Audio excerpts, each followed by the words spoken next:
শির যার ওপর দাঁড়িয়ে থাকে না তাকেই শিরদাঁড়া বলে। এবার শিরদাঁড়া সিধে না হলে শির কি করে সিধে হয়ে দাঁড়িয়ে থাকবে, ঝুঁকে যাবে।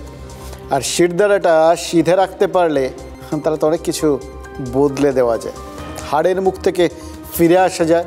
হারের মুখ থেকেই তো কাল ভারতকে জিতিয়েছেন মোহাম্মদ সিরাজ, খাস লন্ডনে ওই ব্রিটিশ বধ করে সিরিজে সমতা ফিরিয়েছেন।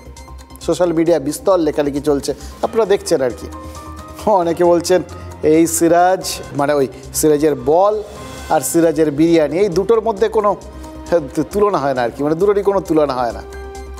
1757 সালে পলাশির যুদ্ধেই তো এক সিরাজের হারে ভারতে ঔপনিবেশিক শাসন শুরু হয়েছিল। সেখানেও কিন্তু চারপাশের লোকজনের বিশ্বাসঘাতকতা সত্ত্বেও শিরদাঁড়া সোজা রেখে লড়ে গেছিল কিছু বাঙালি। দেখুন 2025 সালে লন্ডনের মাটিতে লর্ড ক্লাইভের বংশধরদের হারিয়ে সাম্রাজ্যবাদের কফিনে কি শেষ পেরেকটা পুঁতে দিলেন হায়দ্রাবাদের মোহাম্মদ সিরাজ, আরেক সিরাজ। সোশ্যাল মিডিয়ায় অনেকে অনেক কল্পনা করেন, তবে সাম্রাজ্যবাদের চোখে চোখ রেখে কথা বলার বা সোজা কথায় সোজা সুজি শিরদাঁড়াটাকে শক্ত রেখে জবাব দেওয়ার সাহস না, স্পর্ধা, সেটা কিন্তু ভারত আরেকবার দেখিয়েছে।